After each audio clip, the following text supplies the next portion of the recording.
अपना जो अनुभव, जो मेरा अपना जो अनुभव है वही मैं आपके साथ साझा करूंगा। सभी लोग मेरे से कुछ ऐसे लोग भी होंगे जो उम्र में कम होंगे, और बाकी सभी लोग विद्वान हैं। और मतलब जो मैंने सीखा आज तक आचार्य जी से, या जो भी मेरे मतलब वो रहे हैं मार्गदर्शक, तो मैं वो अपना अनुभव आपके साथ में साझा करूंगा। कि जो युवा है, जो उसकी जो जो भटक रहा है या फिर वो कहीं भी इन्फ्लुएंस हो जाता है, उसकी जो जिम्मेदारी, सबसे बड़ी जो जिम्मेदारी है वो माता पिता की।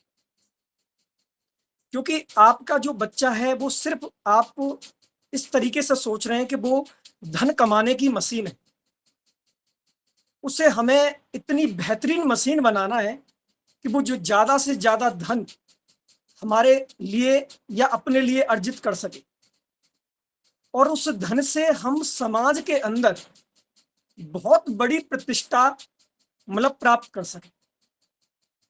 अगर मैं गलत नहीं हूं तो ये सारी चीजें आप अपने आसपास देखते होंगे।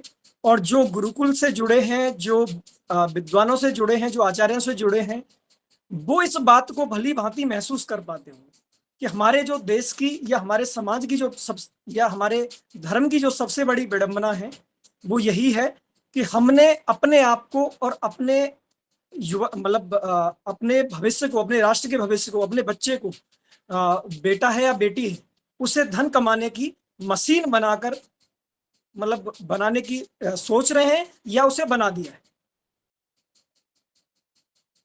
लेकिन जब तक हम ये नहीं सोचेंगे कि ये जो बच्चा है,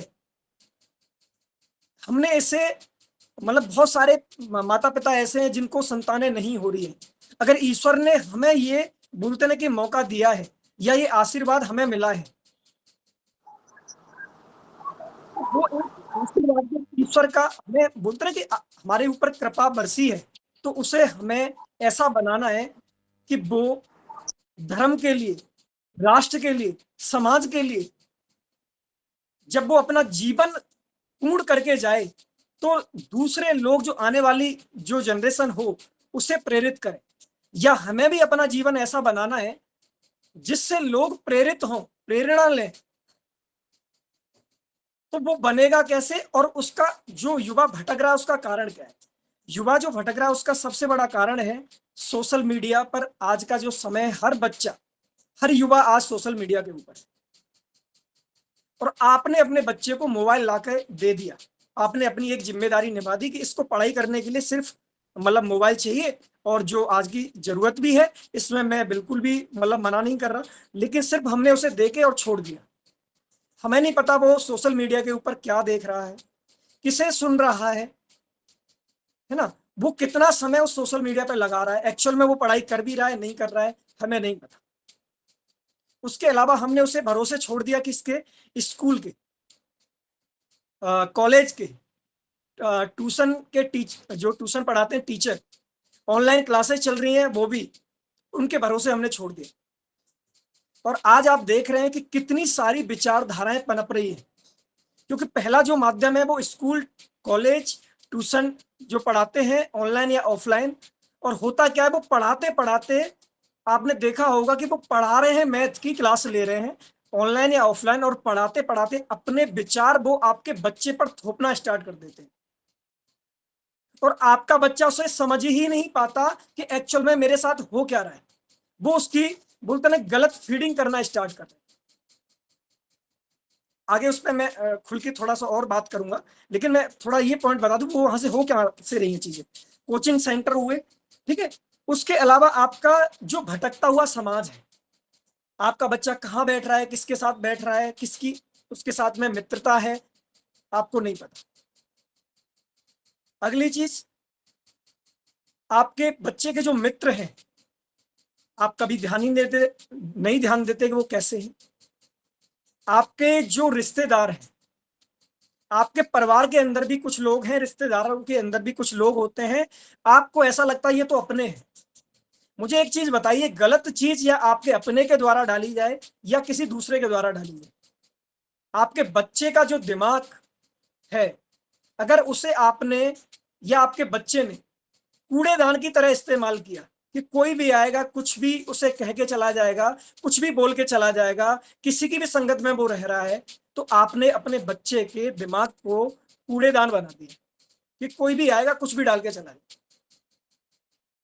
ठीक है, उसके आगे चलते हैं हम। सोशल मीडिया पे जो इन्फ्लुएंसर है, हर कोई अपना यूट्यूब बढ़ाना चाहता है, इंस्टाग्राम बढ़ाना चाहता है, फेसबुक बढ़ाना चाहता है, उसे कोई मतलब नहीं है राष्ट्र जाए भाड़ में, आपका बोलते हैं धर्म का उससे कोई लेना देना नहीं है। उसे ये है मेरे व्यूज कैसे आएंगे, उसे कुछ भी मिलता है, वो कुछ भी कंटेंट बना के परोस देता है। और आपका बच्चा जाता है, उसे एक दो वीडियो उसकी अच्छी लगी और उसे ये लगता है कि यही मेरा बोलते ना कि रोल मॉडल है, यही मेरा सब कुछ है।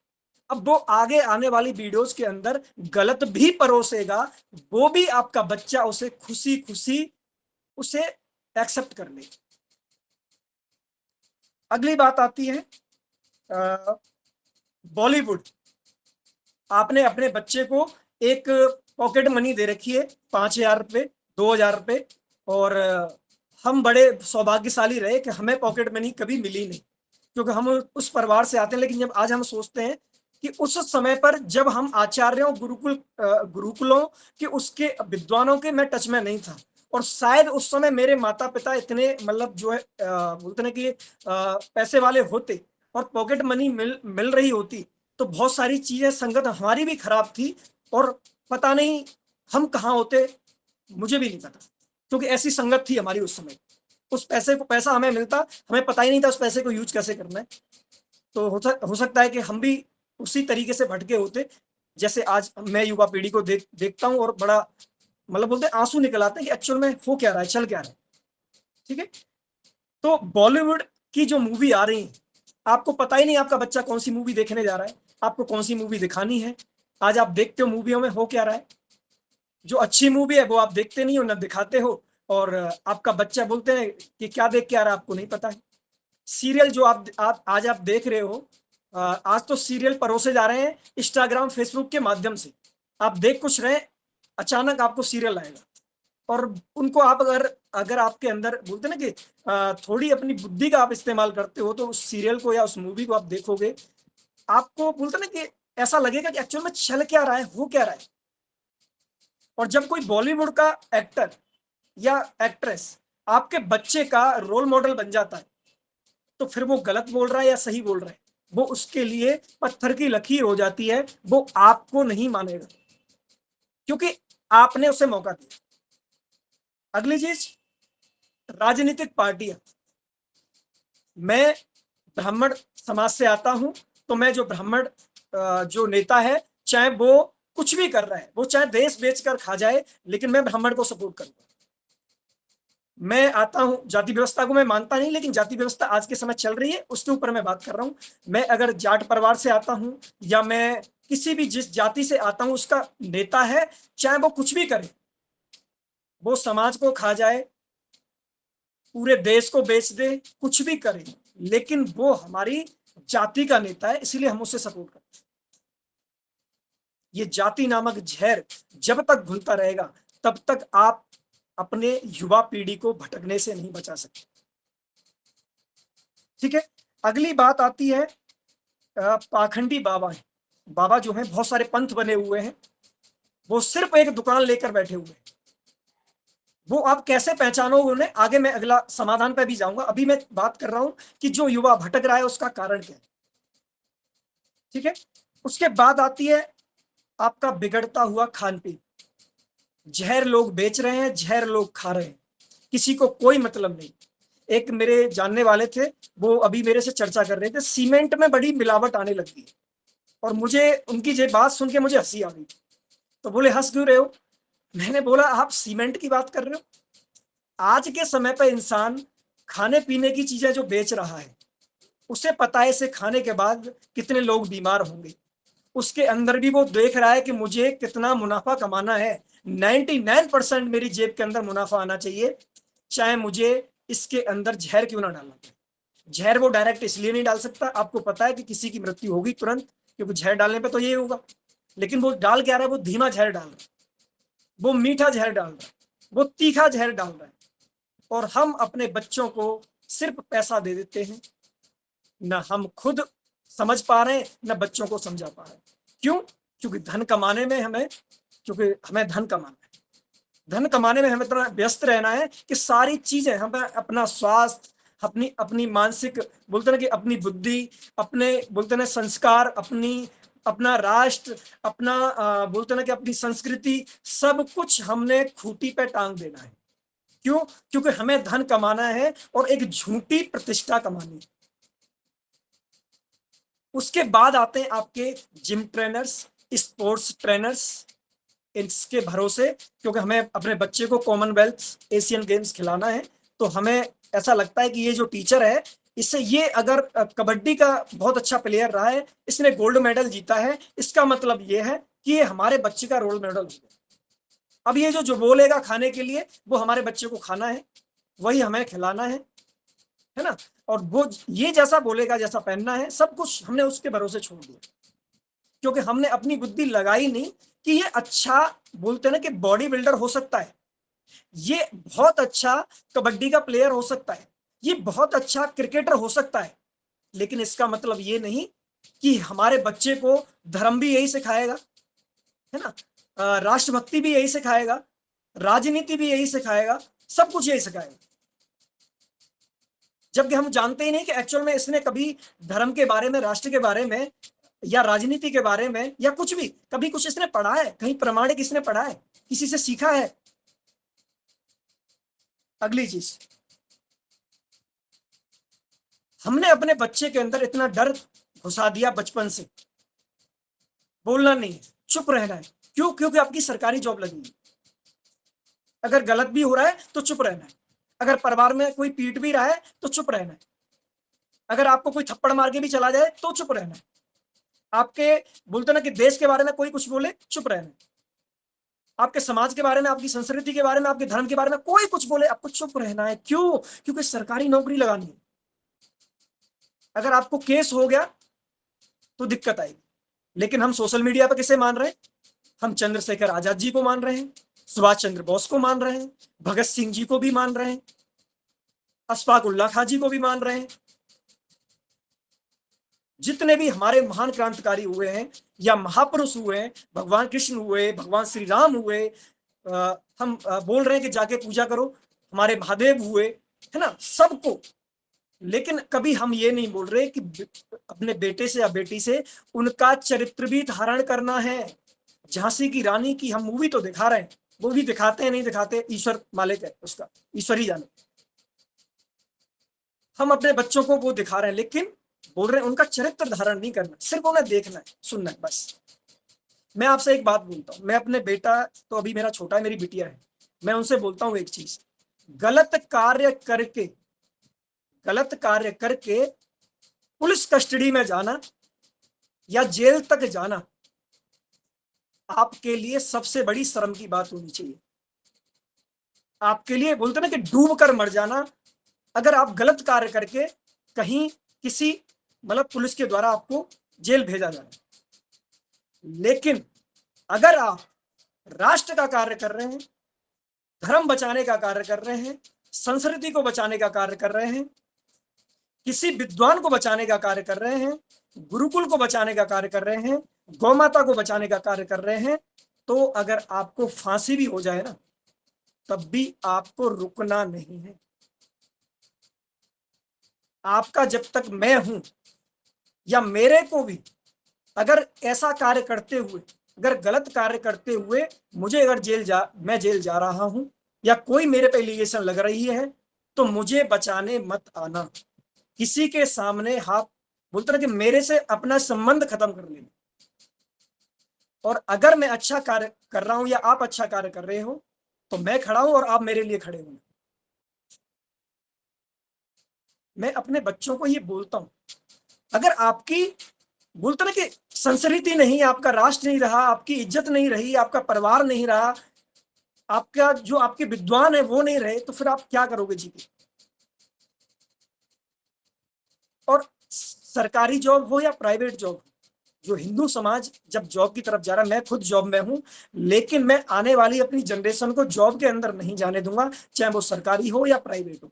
हाँ, अगर कोई जॉब ऐसी करनी पड़ी जो राष्ट्र के लिए, किसी फोर्स में जाना पड़ा 4 साल 5 साल, और वहां पैसे के लिए नहीं जाना है, वहां आपको सेवा देनी है, आप पुलिस में जाइए, आप किसी आर्मी में जाइए, जहां आपको राष्ट्र की, वो आपको 2 4 साल 5 साल आपको देने की जरूरत है, आप बिल्कुल जा सकते हैं। लेकिन धन कमाने के लिए आपको नहीं जाना है, क्योंकि धन कमाने के लिए अगर आप वहां पे आप जाओगे तो आप न्याय नहीं कर पाओगे, क्योंकि आपके ऊपर एक कांटा लटका होगा कि अगर मैंने आवाज उठाई तो मुझे यहां से निकाल दिया जाए, और मुझे अगर यहां से निकाला गया तो मुझे धन की दिक्कत आएगी और मैं ये लड़ाई आगे नहीं लड़ पाऊंगा। यही सबसे बड़ी विडंबना होती है जॉब के अंदर। ये आप भली भांति जानते हैं जो जॉब कर रहे हैं या जिन्होंने जॉब करी है, कि वो सच, उन्हें पता है कि सच ये है, लेकिन फिर भी वो नहीं बोल पाते, क्योंकि डर है कि अगर हमारी जॉब गई, सरकारी है या प्राइवेट है, मतलब गवर्नमेंट जॉब है या प्राइवेट जॉब, तो हमारे परिवार के ऊपर, हमारा परिवार परेशानी में आ जाए। ऐसे बहुत सारे बोलते हैं क्रांतिकारी हैं जो जॉब के कारण आज वो बहुत विचलित हैं, क्योंकि मैं बहुत विचलित रहता हूं जॉब के अंदर, मुझे पता है, और मुझे 1 2 साल 3 साल के अंदर यहां से निकलना है। ठीक है। अब ये थी मेरी, जो आपसे मैं बात कर रहा था कि युवा का जो निर्माण है इस कारण से नहीं हो पा रहा है। क्यों? क्योंकि वो ब्लैंक पेपर है, उसके ऊपर जो है छपाई चल रही है समाज की, अश्लीलता की, बोलते हैं गलत लोगों की, बॉलीवुड के द्वारा, ये जितने मैंने इनके द्वारा, स्कूल कॉलेज कोचिंग सेंटर्स, इनके द्वारा इस पे, उस कोरे कागज पे, उस ब्लैंक पेपर पर, बोलते हैं कि हर कोई इंसान अपना ठप्पा लगाना चाह रहा है। बच्चे की परवरिश इतनी आसान नहीं है। तो सबसे पहले आप चलते हैं समाधान की तरफ। अगर मेरी बात से यहां तक आप सहमत हैं, बातें समझ में आई हैं, मैं आपसे उम्र में बहुत छोटा हूं, बहुत सारे विद्वान यहाँ पे बैठे हुए हैं, तो हो सकता है कोई बात, बोलते ना कि ऐसी भी निकल जाए, तो उसके लिए मैं क्षमा प्रार्थी रहूंगा, लेकिन मैं अपना भाव आपके साथ में प्रकट करता हूं। अब बात आते हैं समाधान के ऊपर। आप एक माता पिता हैं, आप बनेंगे या बन चुके हैं, तो आपके बच्चे को जो आप तैयार कर रहे हो ना, बच्चे को तैयार करना इतना आसान नहीं है। मैं आपसे कहता हूं धन कमाइए, लेकिन अपने एक समय निर्धारित करिए कि 8 घंटे या 10 घंटे, उससे बड़ी जॉब नहीं होती कोई, है ना। इस 8 घंटे 10 घंटे के अंदर मुझे अपने उस कार्य के ऊपर अपना 100% देना है, 100% देना है, जहां से मेरा परिवार चल रहा है।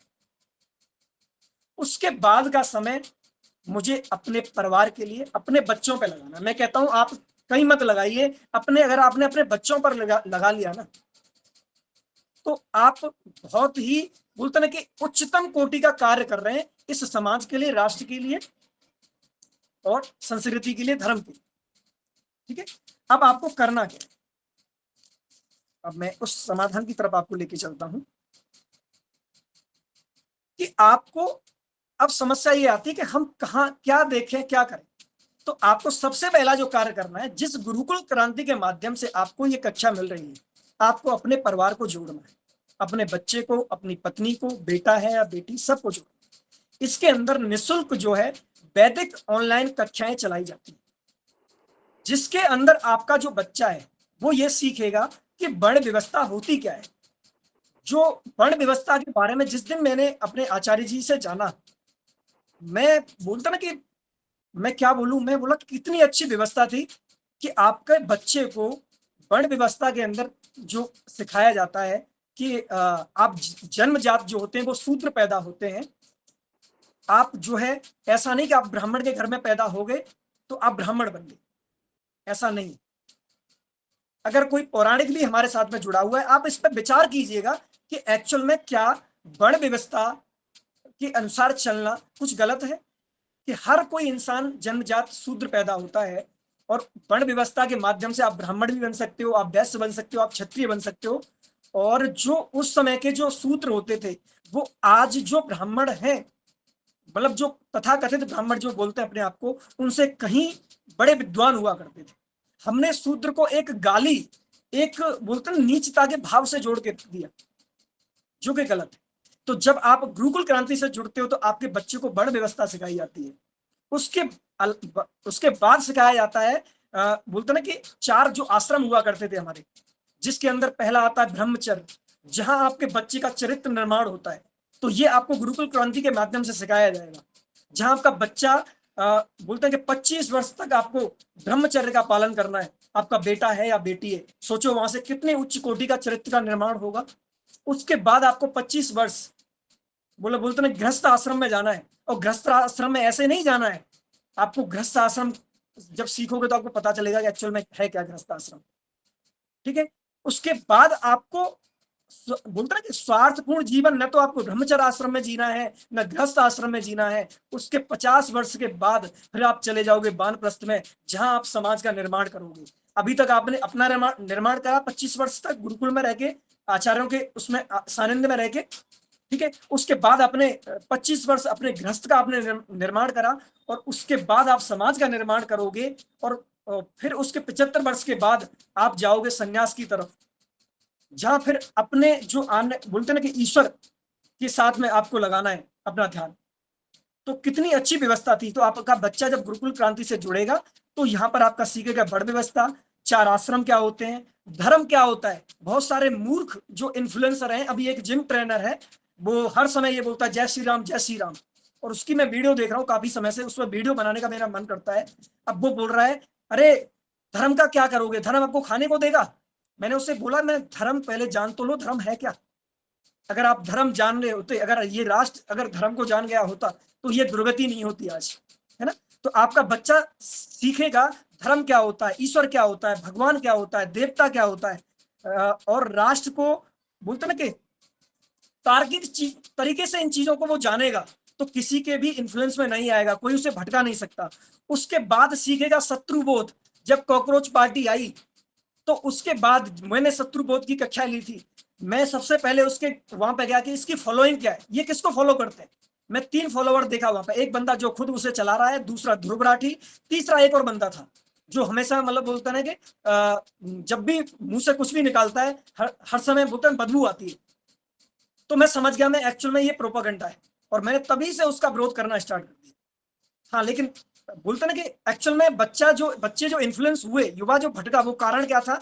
उसने जो अपना जो पॉइंट जो रखे थे वो तो सही थे, क्योंकि आप भी जानते हैं शत्रुबोध के अंदर सिखाया जाता है कि गलत इंसान भी अपना सच का मुखौटा लगाता है, सच का मुखौटा आगे लगाता है। तो वो जो उनका मुखौटा था वो सच का था, लेकिन पीछे क्या था, पीछे था कि हमें राष्ट्र को बांटना कैसे है, राजनीतिक रोटियां कैसे सेकनी है, इसका बोलते ना कि इन्हें कैसे युवा को दूसरी तरफ भटकाना है, वो सब कुछ था। तो आपका बच्चा यहाँ सीखेगा शत्रुबोध, उसके अलावा सीखेगा ब्रह्मचर्य का पालन करना, उसके अलावा आपका बच्चा सीखे अष्टांग योग।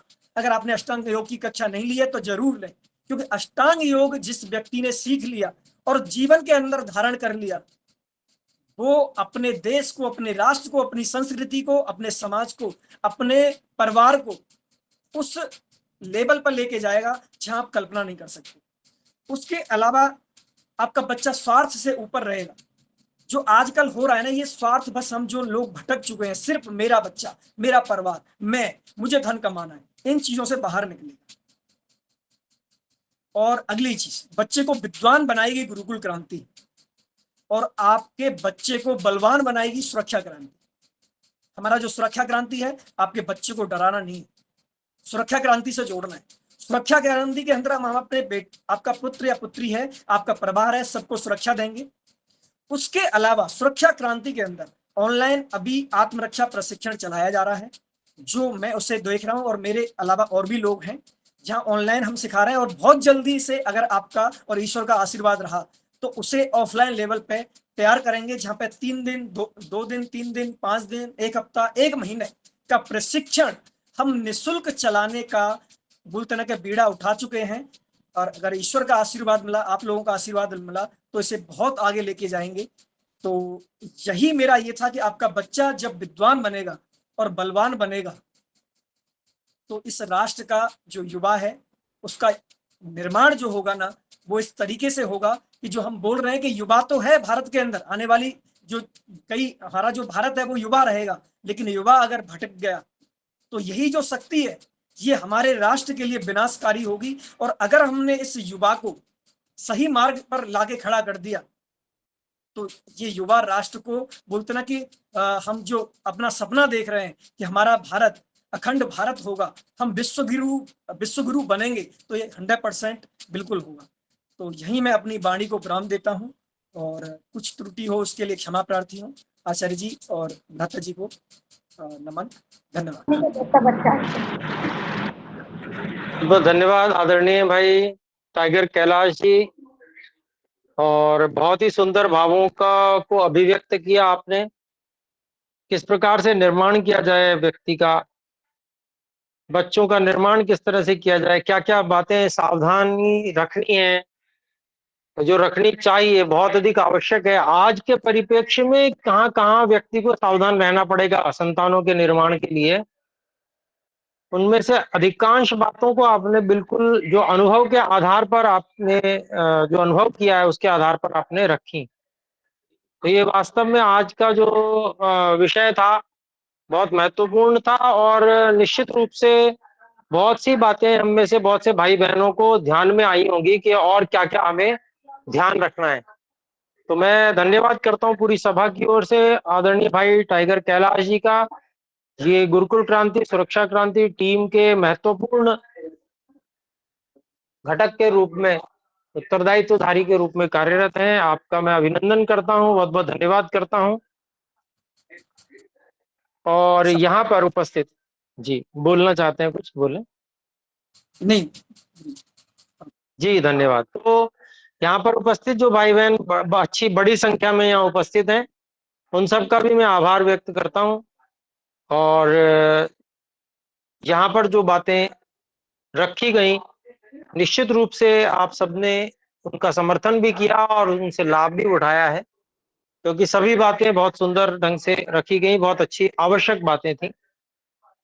और व्यक्ति निर्माण का ध्यान रखना बहुत आवश्यक है, क्योंकि अगर गलत व्यक्ति निर्माण हो गया, हम तो हमारा निर्माण तो ठीक हुआ लेकिन हमारे बच्चों का निर्माण ठीक नहीं हो पाया, उसमें कारण चाहे कुछ भी रहा हो, कहीं ना कहीं वो बात आज की डेट में माता पिता पर ही लौट कर आएगी। भले ही उसमें समाज जिम्मेदार हो, भले ही उसमें विद्यालय जिम्मेदार हो, भले ही उसमें कोई जिम्मेदार रहा हो, परंतु बाकी सबकी जिम्मेदारी आजकल नहीं देखी जाती है, देखी जाती है माता पिता की जिम्मेदारी, क्योंकि मुख्य उत्तरदायित्व तो माता पिता का है। माता पिता ही बच्चों का पालन कर रहे हैं, वही उनका व्यय भी उठा रहे हैं, वही उनके लिए सारे कार्य कर रहे हैं। तो जिम्मेदारी माता पिता की ही मुख्य कही जाती है, इसलिए माता पिता को बहुत अधिक सावधान रहने की आवश्यकता आज है। और माता पिता को इतनी बड़ी जिम्मेदारी न उठानी पड़े जीवन भर की, इसी के लिए गुरुकुल शिक्षा प्रणाली होती है। और उसके लिए अपने सब लोगों को मिलकर प्रयास करना चाहिए कि पूरे भारत में निर्विकल्प रूप से गुरुकुल शिक्षा प्रणाली होना ही चाहिए। ये तो वर्तमान के परिप्रेक्ष्य में कैसे व्यक्ति निर्माण हो, इसके विषय में भाई टाइगर कैलाश जी ने बहुत सुंदर ढंग से बताया क्या सावधानी रखनी है, और ये बहुत आवश्यक भी है। परंतु माता पिता पर ही सारी जिम्मेदारी ना आ जाए। एक तरह से कहिए कि ये जिम्मेदारी जो इस समय माता पिता के ऊपर है, ये आवश्यकता से अधिक जिम्मेदारी है, इतनी जिम्मेदारी नहीं होनी चाहिए। तो वो जिम्मेदारी आचार्य के ऊपर भी डाली जाती है। तो वो आचार्य के ऊपर कब होती है? जब विद्यार्थी बेटे बेटियां आचार्य और आचार्यों के निर्देश में उन्हीं के गुरुकुल में और निवास करते हैं, वहीं पर पढ़ते हैं, वहीं खाते पीते हैं, वहीं रहते हैं, वहीं विचार करते हैं, वहीं स्वाध्याय साधना करते हैं, सब कुछ वहीं पर करते हैं। तो इसलिए वही व्यवस्था जो पहले थी भारत में, तब हमारा राष्ट्र जो है सबसे अधिक समृद्ध भी था, गौरवशाली भी था, हर व्यक्ति यहाँ संतुष्ट हुआ करता था। आज हर व्यक्ति असंतुष्ट है। आप देख लीजिए, आपको मैं कहता हूं कि इस संसार में, इस संसार कह रहा हूं हमारे भारत देश में, अगर मैं कम भी कहूं तो 70% के लगभग लोग असंतुष्ट मिलेंगे आपको।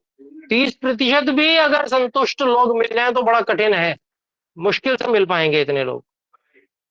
तो ऐसे जिससे सब में असंतोष ही फैला हुआ है, ऐसी व्यवस्था का क्या करेंगे? और इसमें सबसे बड़ी जिम्मेदार जो है वह शिक्षा प्रणाली है। शिक्षा प्रणाली सुधर जाए तो संतोष का स्तर एकदम से बूम करेगा, ये तय बात है। क्योंकि व्यक्ति का असंतोष साधन और सुविधाओं पर निर्भर नहीं करता है, व्यक्ति की स्वयं सोच पर निर्भर करता है। तो मैं पुनः धन्यवाद करता हूं भाई टाइगर कैलाश जी का, और हम सबको जागरूक बनाने के लिए आपने बहुत सुंदर बातें रखी। साथ ही हम सबको गुरुकुल शिक्षा प्रणाली को निर्विकल्प रूप से भारत में लागू करने के लिए परम पुरुषार्थ करना है, सब लोगों को मिलकर करना है, तभी ये संभव हो पाएगा। एक व्यक्ति का ये कार्य नहीं है और ये प्रमुखता से आज करने की आवश्यकता है, अन्यथा स्थिति इतनी बिगड़ चुकी है कि फिर कुछ समय बाद में ये हमारे हाथ में ही नहीं रहने वाली स्थिति हाथ से निकल जाएगी। तो जब तक स्थिति हाथ में है तब तक परम पुरुषार्थ करके और ये कार्य करना चाहिए अपने लोगों को। तो आज का यही संदेश है। और अभी क्योंकि समय अधिक हो चुका है तो आइए मिलकर परमात्मा के मुख्य निज नाम ओम का उच्चारण करके और इस सभा को विराम की ओर लेकर चलते हैं। ओम